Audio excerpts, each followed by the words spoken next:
As sales professionals and business owners, don't we hate it when we're working with a client and they blow up at us for no reason at all? George is a builder and he's got a great question. Let's have him ask it. Hi Matt, how are you? Love your page. My name is George. I'm a builder.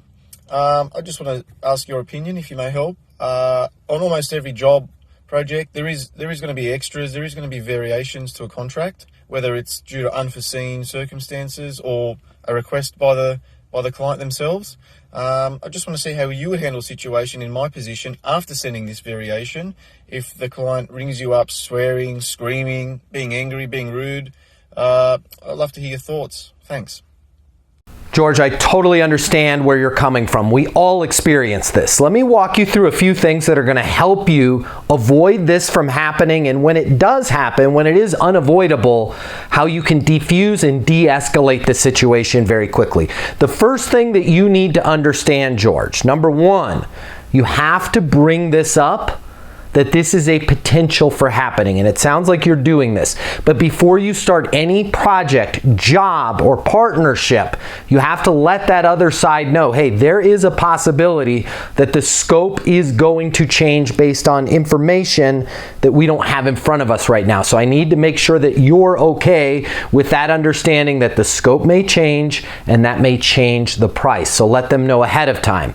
Now it sounds like you're doing that already. If you're not, that's going to solve most of your problems. But there's a way, a particular way in which you can let them know ahead of time, because you got to admit, even when you let a customer, a client, or a prospect know ahead of time, they oftentimes forget, right? And when that new bill comes in, when that new estimate, when that supplement comes in, they completely blow up at you. It's interesting what they remember. So how do we get them to remember that we told them this could happen? The best way to get somebody to make sure that somebody remembers something that you're telling them is to get them to visualize it, to picture it in your head. So the easiest way to get them to visualize and picture in their head that this can happen is for you to give them an analogy. It's amazing. Customers have a much higher propensity to visualize the thing and remember the thing we need them to remember if we actually phrase it in terms of something else that's easy for them to visualize. So in your case, George, a great way for you to rephrase this is, hey, you know how when you bring your car to the mechanic and say, just fix it, how much is it to fix it? It's very difficult for the mechanic to give you an accurate estimate of what that repair is going to cost until they get under the hood and start working on your vehicle. And oftentimes when they work on your vehicle, they're going to find parts that are broken, things that they weren't able to see in the beginning. Make sense? Everybody's had that experience. Yeah, it makes perfect sense.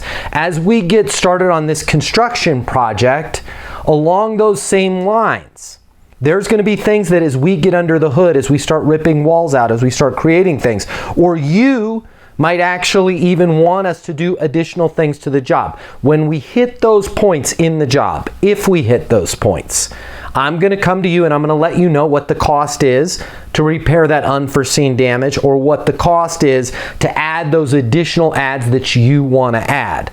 Fair enough? Give it to them in that way, and they're going to be a lot more likely for them to remember the conversation that you had. Now, let's say you bring it up. Let's say you use an analogy like the car repair analogy, and they still argue with you. George, I want you to do this. I want you to remain calm. I want you to remain cool. I want you to remain collected. Oftentimes when people yell and get angry and complain, it's just that. It's a complaint. It doesn't mean that they're not going to pay for the supplement. It doesn't mean that they're not going to have you do the additional work.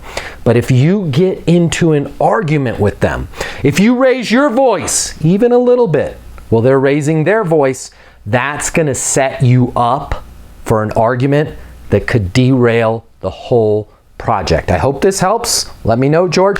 By the way, my name's Matt Easton. If we haven't met before, great to meet you. Consider following me for more tips just like this on how you can be successful in business and life.